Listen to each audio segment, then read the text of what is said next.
നിങ്ങളുടെ ശരീരഭാഗത്ത് പ്രത്യേകിച്ച് കാൽമുട്ട്, കൈമുട്ട്, സ്കാൾപ്പ് ഭാഗങ്ങളിൽ ചൊറിച്ചിൽ അനുഭവപ്പെടാറുണ്ടോ? അതല്ലെങ്കിൽ നിറമാറ്റമോ, അതല്ലെങ്കിൽ ചൊറിഞ്ഞ് പൊട്ടലോ, ശൽക്കങ്ങൾ രൂപപ്പെടലോ, അതുമല്ലെങ്കിൽ ഒരു നാണയത്തിൻ്റെ ആകൃതിയിൽ ഒരു കോയിൻ ഷേപ്പിൽ നിങ്ങൾക്ക് തിണർപ്പുകൾ ഉണ്ടാകുന്നുണ്ടോ? ഞാൻ ഈ പറയുന്ന ലക്ഷണങ്ങളെല്ലാം തന്നെ സോറിയാസിസുമായി ബന്ധപ്പെട്ടതാണ്. നമ്മൾ ഇന്ന് സംസാരിക്കാൻ പോകുന്ന ടോപ്പിക്കാണ് സോറിയാസിസ്. ഞാൻ ഡോക്ടർ ഉമർ മുക്താർ, ഭൂമി നാച്ചുറൽ കെയർ വെൽനസ് വിജ്ഞാന ഡിപ്പാർട്ട്മെൻറ്റ് ചീഫ് കൺസൾട്ടൻ്റാണ്. നമ്മളെല്ലാവരും തന്നെ സുപരിചിതമായിട്ടുള്ള ഒരു അസുഖമാണ് സോറിയാസിസ്. നമ്മുടെ കുടുംബത്തിൽ ആർക്കെങ്കിലും അല്ലെങ്കിൽ നമ്മുടെ സുഹൃത്തുക്കൾ ആർക്കെങ്കിലും ഒരു പക്ഷേ നമ്മൾ കണ്ടിട്ടുണ്ടാവുന്ന ഒരു അസുഖമാണ് സോറിയാസിസ്. എന്താണ് സോറിയാസിസിനെ മറ്റുള്ള സ്കിൻ ഡിസീസുകളുമായിട്ട് അല്ലെങ്കിൽ മറ്റ് ചർമ്മരോഗങ്ങളുമായിട്ട് വ്യത്യാസപ്പെട്ടിരിക്കുന്നത്? നമുക്കറിയാം, ഓരോ അസുഖത്തിനും ഒരു കാരണമുണ്ടായിരിക്കും. ഉദാഹരണത്തിന് നമ്മുടെ ശരീരത്തിൽ കണ്ടുവരുന്ന മിക്ക സ്കിൻ അലർജിക്കും അല്ലെങ്കിൽ സ്കിൻ ഇൻഫെക്ഷൻസിനും പ്രധാനപ്പെട്ട കാരണങ്ങൾ എന്ന് പറയുന്നത് ഒരു പക്ഷേ ഫംഗൽ ഇൻഫെക്ഷൻസോ അതുമല്ലെങ്കിൽ വല്ല ബാക്ടീരിയൽ കാരണങ്ങൾ കൊണ്ടോ ഉണ്ടാവാറുണ്ട്. എന്നാൽ സോറിയാസിസിനെ വ്യത്യസ്തമാക്കുന്നത് അതിൻ്റെ മൂലകാരണമാണ്. സോറിയാസിസ് എന്ന് പറയുന്നത് ഒരു ഓട്ടോ ഇമ്മ്യൂൺ ഡിസോർഡറാണ്. നമുക്കറിയാം, നമ്മുടെ ശരീരത്തിൻ്റെ അകത്ത് ഒരു ഇമ്മ്യൂണിറ്റി സിസ്റ്റം പ്രവർത്തിക്കുന്നുണ്ട്. നമ്മുടെ ശരീരത്തിൻ്റെ പുറത്ത് നിന്ന് എന്തെങ്കിലും വസ്തുക്കൾ അകത്തേക്ക് കടന്നു കഴിഞ്ഞാൽ അതിന് പ്രതിരോധിക്കാനായിട്ടുള്ള നമ്മുടെ രോഗപ്രതിരോധ ശേഷി സംവിധാനത്തിനെയാണ് നമ്മൾ ഇമ്മ്യൂണിറ്റി സിസ്റ്റം എന്ന് പറയാറുള്ളത്. ഇത് നമ്മുടെ തന്നെ ശരീരത്തിനെതിരെ അല്ലെങ്കിൽ നമ്മുടെ തന്നെ കോശങ്ങൾക്കെതിരെ പ്രവർത്തിക്കുമ്പോൾ ഉണ്ടാകുന്ന ഒരു അസുഖമാണ് സോറിയാസിസ്. പ്രധാനമായിട്ട് നേരത്തെ പറഞ്ഞ പോലെ കാൽമുട്ട്, കൈമുട്ട്, സ്കാൾപ്പ് റീജിയൻസ്, നമ്മുടെ നെഞ്ചുഭാഗം, വയറുഭാഗം തുടങ്ങിയിട്ടുള്ള ഭാഗങ്ങളിൽ ഒരു നിറം മാറ്റമോ അതല്ലെങ്കിൽ തിണർപ്പുകൾ, പ്രത്യേകിച്ച് ഒരു കോയിൻ ഷേപ്പിൽ, വട്ടച്ചൊറി പോലെ ഒരു കോയിൻ ഷേപ്പിൽ ഒരു നാണയത്തിൻ്റെ ആകൃതിയിൽ രൂപപ്പെടുന്ന ഒരു അവസ്ഥയാണ് സോറിയാസിസ്. മറ്റൊരു പ്രധാനപ്പെട്ട ലക്ഷണം എന്ന് പറയുന്നത് സ്കെയിൽ ഫോർമേഷനാണ്. ശൽക്കങ്ങൾ രൂപപ്പെടുക എന്ന് മലയാളത്തിൽ പറയും.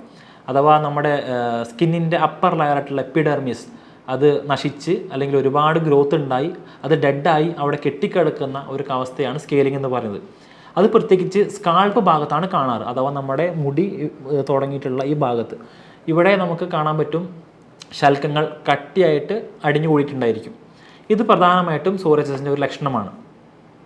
ഇതുപോലെ തന്നെ സോറിയാസിസുമായിട്ട് ബന്ധപ്പെടുത്താവുന്ന മറ്റ് ലക്ഷണങ്ങളാണ് അസഹനീയമായിട്ടുള്ള ചൊറിച്ചിൽ. അത് പ്രായഭേദമന്യേ ആർക്കും വരാവുന്ന അസുഖം കൂടിയാണ് സോറിയാസിസ്. ചൊറിയും അസഹനീയമായിട്ടുള്ള ചൊറിച്ചിലുണ്ടാവും. ചൊറിഞ്ഞ സ്ഥലങ്ങളിൽ നിന്ന് പിൻ പോയിൻ്റായിട്ട് രക്തം വരാറുണ്ട്. രക്തം പൊടിയുക എന്ന് മലയാളത്തിൽ പറയും. അതുമല്ലെങ്കിൽ അവിടെ തിണർപ്പുകൾ രൂപപ്പെടും. തുടങ്ങിയിട്ടുള്ളവയാണ് പ്രധാനമായിട്ടുള്ള ലക്ഷണങ്ങൾ. സോറിയാസിസ് ചില ആളുകൾക്ക് ചില ആഴ്ചകൾ മാത്രമേ നിലനിൽക്കാറുള്ളൂ. എന്നാൽ ചില പേഷ്യൻസിന് അല്ലെങ്കിൽ ഭൂരിഭാഗം പേഷ്യൻസിനും അത് മാസങ്ങൾ തൊട്ട് വർഷങ്ങൾ വരെ നീണ്ടു നിൽക്കാറുണ്ട്. കാലങ്ങൾ ചെല്ലുന്തോറും ഇതിന് തീവ്രത കൂടാറും ഇത് പരക്കാറുമുണ്ട്. സോറിയാസിസ് എങ്ങനെ കാണുന്നു, എവിടെ കാണുന്നു എന്നതിനെ അടിസ്ഥാനമാക്കിയിട്ട് അതിനെ പലതരത്തിലായിട്ട് ക്ലാസിഫൈ ചെയ്തിട്ടുണ്ട് അല്ലെങ്കിൽ വേർതിരിച്ചിട്ടുണ്ട്. അതിൽ പ്രധാനപ്പെട്ട ഏറ്റവും കൂടുതൽ കണ്ടുവരുന്ന ഒരു ടൈപ്പ് ഓഫ് സോറിയാസിസ് ആണ് പ്ലേഗ് സോറിയാസിസ്. ഞാൻ നേരത്തെ പറഞ്ഞ പോലെ സോറിയാസിസിൻ്റെ പ്രധാനപ്പെട്ട ലക്ഷണത്തിൽ നമ്മൾ കണ്ടുവരുന്ന ഒന്നാണ് പ്ലേഗ് ഫോർമേഷൻ അഥവാ ശൽക്കങ്ങളുടെ രൂപീകരണം. അപ്പോൾ ശരീരത്തിൽ എവിടെയെങ്കിലും ഈ സോറിയാസിസ് ഉണ്ടായിക്കഴിഞ്ഞാൽ ഇത് പ്രധാനമായിട്ടും ബാധിക്കുന്നത് സ്കാൾപ്പ് റീജിയനെയാണ്. നമ്മുടെ തലമുടിയുള്ള ഭാഗങ്ങളെയാണ് ഇത് ബാധിക്കാറുള്ളത്. അപ്പോൾ ഈ ഭാഗങ്ങളിൽ കോശങ്ങൾ അടിഞ്ഞുകൂടി അല്ലെങ്കിൽ കോശങ്ങൾ നശിച്ച് ഒരു കട്ടിയായിട്ട് അവിടെ ഒരു പ്ലേറ്റ് പോലെ രൂപപ്പെടും.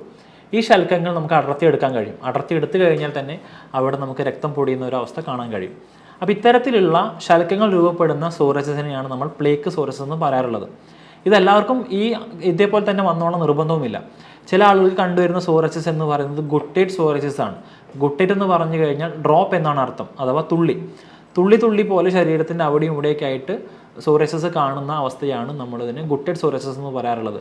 ഇത് കൂടുതലും കുട്ടികളിലും യങ് അഡൾട്ടിൽ അഥവാ ഒരു കൗമാരത്തിൻ്റെ പ്രായം കഴിഞ്ഞിട്ടുള്ള യുവാക്കളിലുമാണ് ഈ പറയുന്ന സോറിയാസിസ് കാണാറുള്ളത്. നേരത്തെ പറഞ്ഞിട്ടുള്ള പ്ലേഗ് സോറിയാസിസ് എന്ന് പറയുന്ന ഒരു ഓട്ടോ ഇമ്മ്യൂൺ ഡിസോർഡർ ആണെങ്കിൽ ഈ ഗുട്ടേറ്റ് സോറിയാസിസിൻ്റെ പ്രധാനപ്പെട്ട കാരണം ബാക്ടീരിയൽ ഇൻഫെക്ഷൻ കൊണ്ട് സംഭവിക്കുന്നതാണ്. എന്നാൽ ഇതൊന്നുമല്ലാതെ ചില ആളുകൾക്ക് ദേഹത്ത് യാതൊരു തരത്തിലുള്ള പ്രശ്നവും കാണിക്കാറില്ല. എന്നാൽ അവർക്ക് സോറിയാസിസ് ബാധിക്കുന്നതാവട്ടെ നഖങ്ങളിലായിരിക്കും, അവരുടെ കാലിൻ്റെയും കൈയിൻ്റെയും നഖങ്ങളിലായിരിക്കും ഇത് ബാധിക്കുന്നത്. ഇത്തരത്തിലുള്ള സോറിയാസിസിനെ പറയുന്ന പേരാണ് നെയിൽ സോറിയാസിസ്. നമ്മുടെ നഖത്തിനെ ബാധിക്കുന്ന, നെയിലിനെ ബാധിക്കുന്ന സോറിയാസിസ് എന്നാണ് അർത്ഥം. അപ്പോൾ നെയിൽ സോറിയാസിസ് എന്ന് പറയുന്ന വിഭാഗമുണ്ട്, ഗുട്ടേറ്റ് സോറിയാസിസും ഉണ്ട്, അതുപോലെ തന്നെ പ്ലേഗ് സോറിയാസിസും ഉണ്ട്. ഇതല്ലാത്ത ഒരു തരത്തിലുള്ള സോറിയാസിസ് ആണ് ഇൻവേഴ്സ് സോറിയാസിസ്. ഈ തരത്തിലുള്ള സോറിയാസിസ് കണ്ടുവരുന്നത് പ്രധാനമായിട്ടും ശരീരത്തിൻ്റെ മടക്കുകളിലാണ്.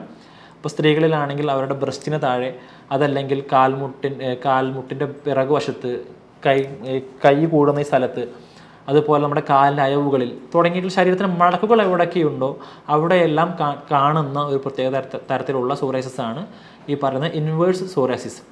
ഇതൊന്നുമല്ലാതെ മറ്റൊരു തരത്തിലുള്ള സോറിയാസിസ് ആണ് പസ്റ്റുലാർ സോറിയാസിസ്. ഇത് ലക്ഷണങ്ങൾ കൊണ്ട് സോറിയാസിസുമായിട്ട് നമുക്ക് സാമ്യം തോന്നില്ല എങ്കിലും പഴുപ്പ് നിറഞ്ഞ കുരുക്കൾ ഒരു കൂട്ടമായിട്ട് കണ്ടുവരുന്ന ഒരു കണ്ടീഷനെയാണ് പസ്റ്റുലാർ സോറിയാസിസ് എന്ന് പറയുക. ഇത് നമുക്ക് അങ്ങനെ ചൊറിച്ചിലുണ്ടാവണമെന്നില്ല, എന്നാൽ പോലും ഒരു പ്രത്യേക ഭാഗത്ത് പഴുപ്പുള്ള കുരുകൾ അടിഞ്ഞു കൂടിയിട്ടായി കാണാൻ കഴിയും. ഈ ടൈപ്പിലുള്ള സോറിയാസിസ് നമ്മൾ പസ്റ്റുലാർ സോറിയാസിസ് എന്ന് പറയുന്നത്. ഇനി എന്തൊക്കെ കാരണങ്ങൾ കൊണ്ട് സോറിയാസിസ് എന്ന് പറയുന്ന അസുഖം വരാം? ഞാൻ നേരത്തെ പറഞ്ഞു, ഇതിൻ്റെ പ്രധാനപ്പെട്ട ഒരു കാരണം എന്ന് പറയുന്നത് ഓട്ടോ ഇമ്മ്യൂൺ ഡിസോർഡറാണ്. നമ്മുടെ ശരീരം നമുക്കെതിരെ തന്നെ തിരിയുന്ന സമയത്താണ് ഇത് കൂടുതൽ കണ്ടുവരാറുള്ളത്. ഇതിൽ തന്നെ പ്രധാനമായിട്ടും ഇതിൻ്റെ പിന്നിൽ പങ്ക് വഹിക്കുന്നത് HLA എന്ന് പറയുന്നൊരു ജീനാണ്, ഹ്യൂമൺ ല്യൂക്കോസൈറ്റ് ആൻറ്റിജൻ എന്ന് പറയുന്ന ഒരു ജീൻ. അതിൽ തന്നെയുള്ള CW6 എന്ന് പറയുന്ന ഒരു ജീനാണ് സോറിയാസിസിനെ ഇത്ര അധികം വഷളാക്കുന്നത് എന്ന് ഇപ്പോൾ അടുത്ത് നടന്ന പഠനങ്ങൾ തെളിയിച്ചിട്ടുണ്ട്. എന്നാൽ എല്ലാ സോറിയാസിസും ഇതുപോലെ തന്നെ ആവണമെന്നില്ല. ഓട്ടോ ഇമ്മ്യൂൺ ഡിസോർഡർ അല്ലാത്ത സോറിയാസിസും ഉണ്ട്. ഞാൻ നേരത്തെ പറഞ്ഞ പോലെ ഗുട്ടൈൽ സോറിയാസിസ് സംഭവിക്കാനുള്ള പ്രധാനപ്പെട്ട കാരണം എന്ന് പറയുന്നത് ബാക്ടീരിയകൾ കൊണ്ടുണ്ടാകുന്ന ഇൻഫെക്ഷൻസ് ആണ്. എന്നാൽ മറ്റു ചിലർക്കാവട്ടെ ചില പ്രത്യേക തരത്തിലുള്ള മരുന്നുകൾ കഴിക്കുന്നത് കൊണ്ടോ, ഉദാഹരണത്തിന് NSAIDs എന്ന് പറയുന്ന മരുന്നുകളുണ്ട്, non steroid anti inflammatory drugs, ഈ തരത്തിലുള്ള മരുന്നുകൾ കഴിക്കുന്ന ആളുകളിലോ അതല്ലെങ്കിൽ മറ്റെന്തെങ്കിലും മരുന്നുകൾ കഴിക്കുന്ന സൈഡ് എഫക്റ്റ് ആയിട്ടോ സോറിയാസിസ് ചില ആളുകളിലും കണ്ടുവരാറുണ്ട്. എന്നാൽ മറ്റു ചില ആളുകൾക്ക് ഇതിൻ്റെ സ്ട്രെസ്സ് ഉണ്ടാകുന്ന സമയത്ത് സോറിയാസിസ് ആയിട്ട് രൂപപ്പെടാറുണ്ട്. ഇതിന് പ്രധാനപ്പെട്ട കാരണം എന്ന് പറയുന്നത് നമ്മുടെ വയറുമായിട്ടോ അല്ലെങ്കിൽ ഗട്ടുമായിട്ട്, നമ്മുടെ കുടലുമായി ബന്ധപ്പെട്ടിട്ടുള്ള ആരോഗ്യവുമാണ്. നമ്മുടെ ശരീരത്തിൻ്റെ വയറും കുടലും ബന്ധപ്പെട്ടിട്ടുള്ള ഭാഗങ്ങൾ ആരോഗ്യത്തിലല്ല എങ്കിൽ, അവിടെ നല്ല ബാക്ടീരിയകൾ ഇല്ല എങ്കിൽ അത് നമുക്ക് ഓട്ടോ ഇമ്മ്യൂൺ ഡിസോർഡറിലേക്ക് മാറാനുള്ള സാധ്യത കൂടുതലാണ്. ഉദാഹരണത്തിന് ഗ്ലൂട്ടൻ അലർജി ഉള്ള ആളുകൾ, ഗ്ലൂട്ടൻ എന്ന് പറയുന്നത് ഗോതമ്പ്, അതുപോലെയുള്ള ആട്ട, മൈദ തുടങ്ങിയിട്ടുള്ള ഭക്ഷണപദാർത്ഥങ്ങൾ കാണുന്ന ഒരു തരം പ്രോട്ടീനാണ്. ഈ പ്രോട്ടീൻ എല്ലാവർക്കും ഒരേപോലെ ദഹിക്കാനുള്ള കപ്പാസിറ്റി ഉണ്ടായിക്കൊള്ളണമെന്നില്ല. അപ്പോൾ നമ്മളിത് പരിധിക്ക് അളവിൽ കൂടുതൽ കഴിച്ചു കഴിഞ്ഞാൽ ഇതിനെ ദഹിപ്പിക്കാൻ ആവശ്യമായിട്ടുള്ള ബാക്ടീരിയകൾ നമ്മുടെ കുടലിനകത്ത് ഇല്ല എങ്കിൽ അത് ടോക്സിൻസ് പുറത്തു വിടുകയും ഈ പറയുന്ന ഗ്ലൂട്ടൻ ഇൻടോളറൻസ് എന്ന് പറയുന്ന അവസ്ഥയിലേക്ക് നയിക്കുകയും അത് പിന്നീട് ഓട്ടോ ഇമ്മ്യൂൺ ഡിസോർഡറായിട്ട് മാറാനുള്ള സാധ്യതയുമുണ്ട്. അപ്പോൾ എല്ലാം തന്നെ ജെനറ്റിക് ആവണമെന്നില്ല, അല്ലെങ്കിൽ ബാക്ടീരിയൽ ഇൻഫെക്ഷൻ ആവണമെന്നില്ല. ചെറിയ തരത്തിൽ പറയുകയാണെങ്കിൽ നമ്മൾ കഴിക്കുന്ന ഭക്ഷണത്തിലൂടെയും സോറിയാസിസ് വരാനുള്ള സാധ്യത വളരെ കൂടുതലാണ്. അതിൽ പ്രധാനപ്പെട്ടതാണ് ഗ്ലൂട്ടൻ ഇൻടോളറൻസ്. നമ്മൾ കഴിക്കുന്ന ചപ്പാത്തി, ആട്ട, മൈദ തുടങ്ങിയിട്ടുള്ള ഉൽപ്പന്നങ്ങൾ കാരണവും നമുക്കൊരു പക്ഷേ സോറിയാസിസ് വന്നേക്കാം.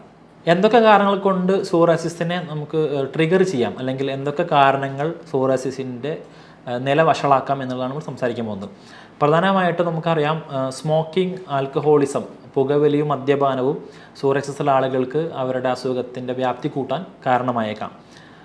അതല്ല എങ്കിൽ അവർ കഴിക്കുന്ന, ഞാൻ നേരത്തെ പറഞ്ഞ പോലുള്ള ശരീരത്തിൽ ഉഷ്ണം കൂട്ടുന്ന ഭക്ഷണ പദാർത്ഥങ്ങൾ, ഉദാഹരണത്തിന് അമിതമായിട്ടുള്ള സ്പൈസി ഫുഡുകൾ, എരിവുള്ള ഭക്ഷണ പദാർത്ഥങ്ങളോ ഓയിലി ഫുഡുകളോ കഴിച്ചു കഴിഞ്ഞാൽ ശരീരത്തിന് ഉഷ്ണം കൂടുന്നത് വഴി ചില ആളുകൾക്ക് സോറിയാസിസിൻ്റെ തീവ്രത കൂടാം. എന്നാൽ ചില ആളുകൾക്കാവട്ടെ അവർക്ക് ഡിസംബർ സമയം, അതായത് നമ്മുടെ മഞ്ഞുകാലത്തോട് അടുക്കുന്ന സമയത്ത് ഇതിൻ്റെ ഒരു ഇൻറ്റൻസിറ്റി കൂടാറുണ്ട്. നല്ല തീവ്രമായിട്ടുള്ള രീതിയിൽ ശൽക്കങ്ങൾ കൂടുകയും അസഹനീയമായിട്ടുള്ള ചൊറിഞ്ഞു പൊട്ടലുകളും കാണാറുണ്ട്. അപ്പോൾ അവരത്തരം കാലാവസ്ഥയിൽ നിന്ന് പ്രതിവിധി നേടുകയാണ് വേണ്ടത്. അതുമായി ബന്ധപ്പെട്ടുള്ള ഭക്ഷണ പദാർത്ഥങ്ങൾ മാറ്റം വരുത്തുകയോ, സ്മോക്കിംഗ്, അതുപോലെയുള്ള മദ്യപാനം പോലത്തെ ദുശ്ശീലങ്ങളുണ്ടെങ്കിൽ അതിനെ ഒഴിവാക്കുകയോ, അതല്ലെങ്കിൽ ശരീരത്തിന് തണുപ്പിക്കുന്ന രീതിയിലുള്ള ഭക്ഷണങ്ങൾ കഴിക്കുകയോ ചെയ്തുകൊണ്ട് ഇത് നമുക്ക് അവോയ്ഡ് ചെയ്യാനോ അല്ലെങ്കിൽ അതിൻ്റെ ഒരു വ്യാപ്തിനെ കുറക്കാനോ സാധിക്കും. സോറിയാസിസിൻ്റെ കോംപ്ലിക്കേഷനായിട്ട് വരുന്ന അസുഖമാണ് സോറിയാറ്റിക് ആർത്രൈറ്റിസ്, അഥവാ സോറിയാസിസുമായി ബന്ധപ്പെട്ടിട്ടുണ്ടാകുന്ന ഒരു കോംപ്ലിക്കേഷൻ. ശരീരത്തിൻ്റെ സന്ധികളിൽ ആർത്രൈറ്റിസ്, സന്ധിവാദം പോലത്തെ അല്ലെങ്കിൽ ആമവാദം പോലത്തെ ഒരു അവസ്ഥ സംഭവിക്കാറുണ്ട്.